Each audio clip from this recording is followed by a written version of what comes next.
Hi there, Pisces. It's Maria from the Tarot Shop here with your 2026 year ahead reading. If you haven't been to me before, I will pull a couple of cards on each month. Please forgive the schoolgirl piece of paper. It's because I get lost and I can't remember what month I'm talking about. So it's very basic, but it works for me. Okay, so that's why the piece of paper's there. So I'm not sure how long they'll be, 10 minutes, 15 minutes. It depends how long it takes to go through the messages. And I'm going to pull an oracle at the end of it. If you haven't been to me before, it's really important that I cannot stress this enough. Do not try and make this fit. Tarot is a tool for reflection that allows us to see things. It's not necessarily that this is written in stone. If it doesn't feel right to you, if you think, I don't think that feels like that's for me, then listen to your intuition and check out your moon and or your rising signs instead. It could be that this year you are working very much from an emotional self, which is your moon energy is much stronger. Talking of energies, attached to here, the description is going to be a PDF of the major transits this year. The reason for that is because it's important. This is an extremely important year from a transformative point of view. Collectively, we are moving away from top-down control, and we are moving a little bit more towards power to the people. These things take time, but it starts now. And as a result of that, you may notice that you start to feel restless if anybody tries to restrain you or to take charge. And that's to understand that actually the Aries energy is moving through us all as a collective this year. So the key dates are there. It's good to have them. Also, if you would like to support the channel, then I have a buy me a coffee page. Please feel free to, I drink tea, but you know, I'll take a coffee, I don't mind. Okay, so Pisces, let's have a look and see what the year ahead holds for you.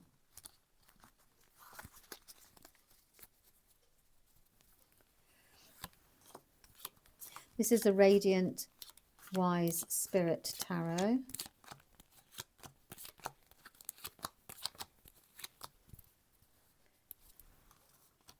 Okay. So in January, you were quite pleased with yourself. You'd actually managed to see something from somebody else's point of view. So it feels as if you've got some resolution there, or you're getting some resolution around usually a relationship. So either they've seen it from your point of view or you've seen it from their point of view. It's that kind of thing. And in February, we've got quite a bit of movement forward. We've got some taking care of finances here. So it feels like it's a very strong month from the point of view that you're taking responsibility for money and how these things can work better for you. And you've moved forward quite quickly with this. There's a lot of activity. It's progression. So if anything's been holding you back financially, then actually February is a time that you take charge of it and you take responsibility for it.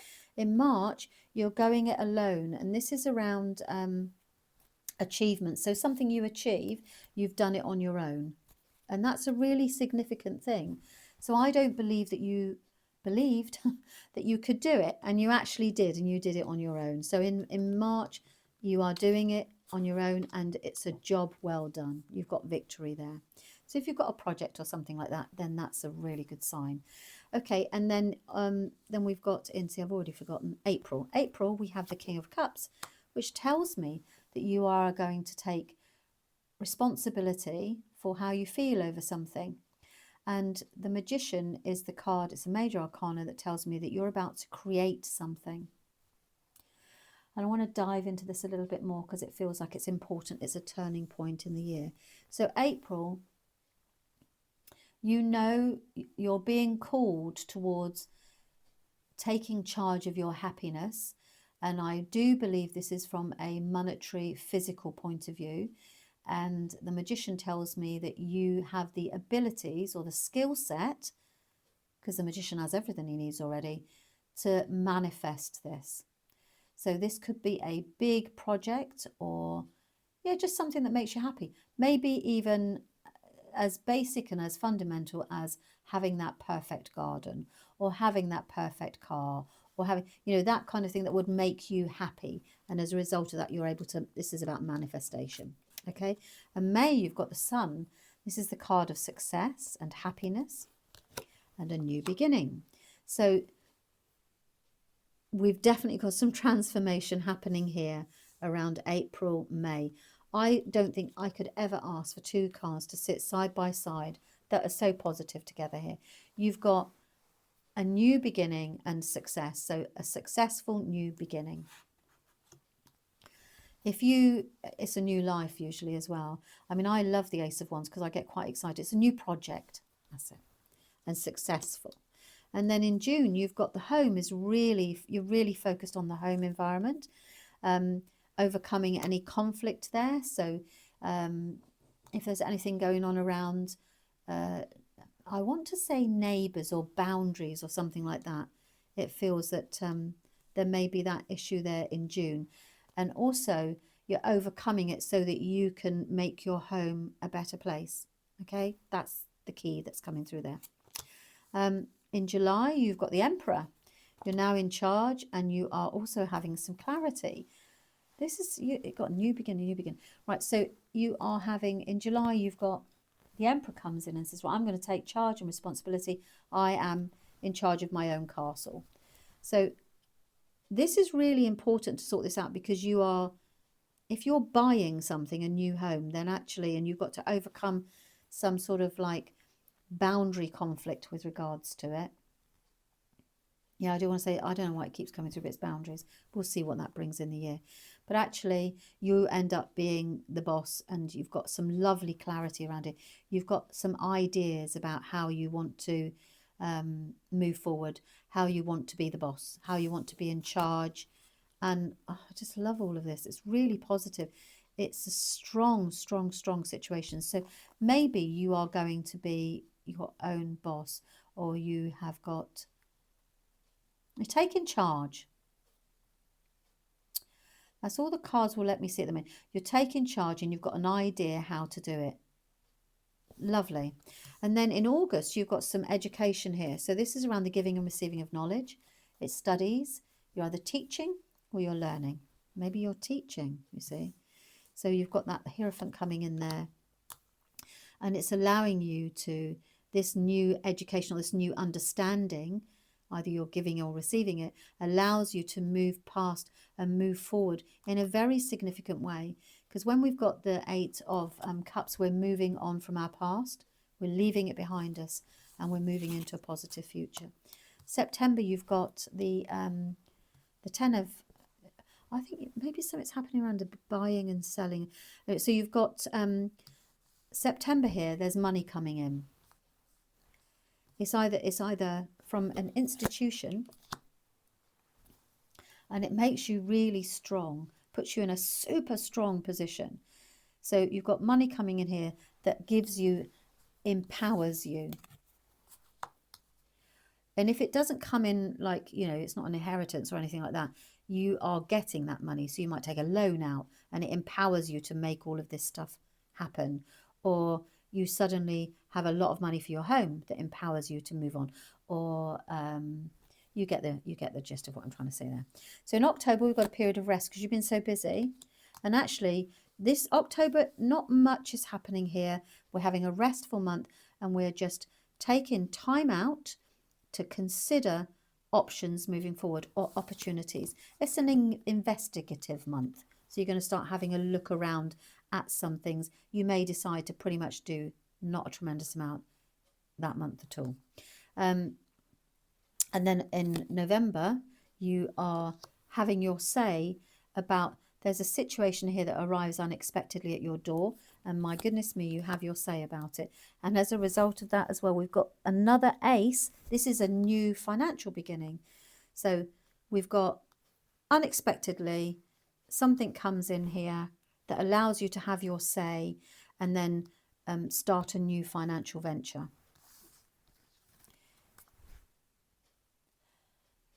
Don't worry about that. We're going to sort that out in a second. Okay, so I think that this is with regards to a commitment and the fact that you want independence and you are determined to start this thing on your own, and it causes a slight bit of chaos because the status quo is not happening here. I said that we're moving away from, we're freeing ourselves towards speaking our minds about a situation here, and actually it creates a new opportunity there. quite cryptic. But when you get the Tower, they don't really allow me to give you too much information because the whole thing is about the surprise. And expect a little bit of chaos around this new financial beginning, but it's positive. Look, in December, you've got some worry here. You know, you're anxious. That comes to a conclusion. So you've put yourself under quite a bit of strain here. And actually, mentally, it's exhausted you. But it's good because I don't want to say it's good. I mean, it's never nice to be mentally exhausted, is it? But, you know, you're really busy. It's Christmas time. You want some time out. But actually, you are really focused on the Master Craftsman card here, which is about, I'm exhausted, but I've got to keep going because this is my future. This is what I should be doing. This is my promotion. This is my business, and I'm going to keep. So that's kind of like a burning the candle at both ends kind of energy there in December. And actually then you have some time out because you've got the card of nostalgia. So you're going back to your roots. So you're going home, whatever that means to you in December. So burn the candles at both hands. Look, you may decide not to do that. I have a feeling that you will, though, because this business or this income generator that you've got yourself excited about and has started here is absolutely calling to you. Yeah, you've got a little bit of, it's just knowing to trust yourself. I want to tell you, yeah, you've got happy ever after. Listen, you have to trust your intuition. Follow your intuition this year. If it feels right, it is. If it feels wrong, it is. You know, you are the master of your own destiny. I'm going to take I'm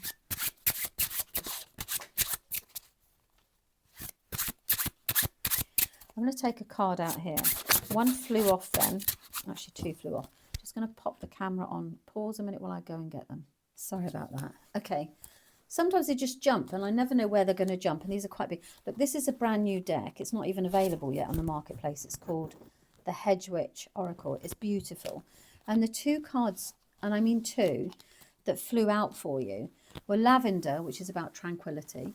So this means this year, because you have the tendency to burn the candle at both ends, you need to pull some lavender into your life. So either grow some or have some, you can get these lavender sprays that allow you. So you will find peace around lavender.